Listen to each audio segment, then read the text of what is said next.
उत्तर प्रदेश की बात करेंगे। उत्तर प्रदेश की सियासत में आज मुख्यमंत्री योगी आदित्यनाथ का हमला सबसे ज्यादा चर्चा में रहा।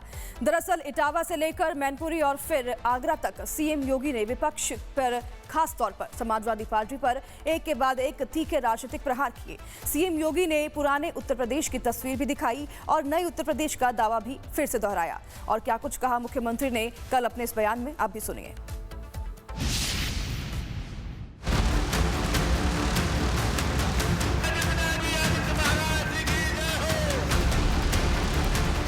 इटावा, मैनपुरी और आगरा, यूपी के सीएम योगी आदित्यनाथ इन तीन जिलों में आक्रामक अंदाज में दिखाई दिए। तीनों जिलों में सीएम योगी के निशाने पर विपक्ष, खासकर समाजवादी पार्टी रही।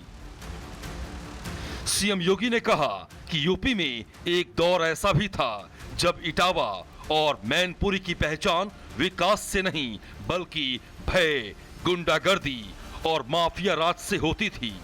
प्रदेश में संगठित अपराध का जाल था, दंगे होते थे, व्यापारी निवेश करने से डरते थे और आम आदमी घर से निकलते वक्त भी खुद को सुरक्षित महसूस नहीं करता था।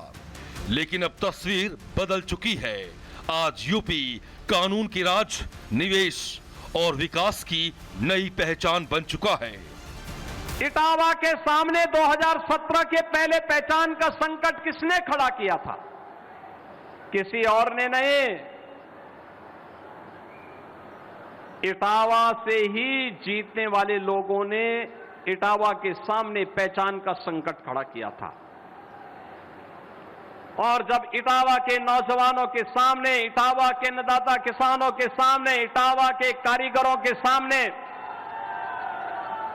इटावा की बहन और बेटियों के सामने पहचान का संकट आएगा, तो पहचान का संकट ये यूपी का संकट बनेगा। यही तो होता था। इटावा में सीएम योगी ने दावा किया कि पहले पूरे प्रदेश में माफियाओं का सिंडिकेट चलता था। योग्यता नहीं बल्कि सिफारिश और पैसों से नौकरियां मिलती थी। दंगों और अपराध ने यूपी की पहचान को धूमिल कर दिया था। लेकिन आज वही उत्तर प्रदेश देश की सबसे तेजी से आगे बढ़ती अर्थव्यवस्था बनने की ओर बढ़ रहा है।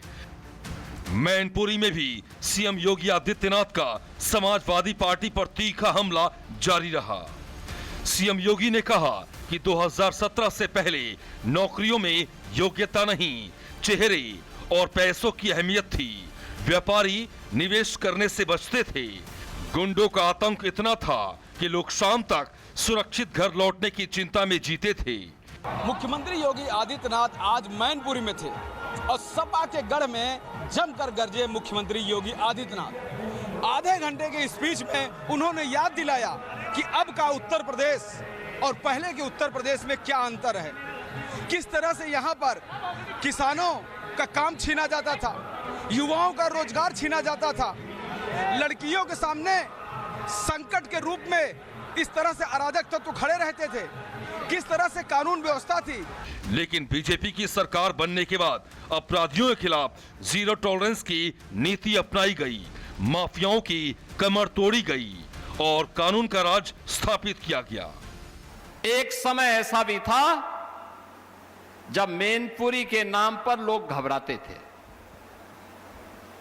मैनपुरी के नाम पर यहां के नौजवानों को होटल में कमरे नहीं मिलते थे, धर्मशाला में कोई टिकने नहीं देता था और दूसरे शहरों में वह कितना भी शरीफ हो, कितना भी ईमानदार हो, किराए के मकान देने में भी लोगों को थोड़ा परहेज करना होता था।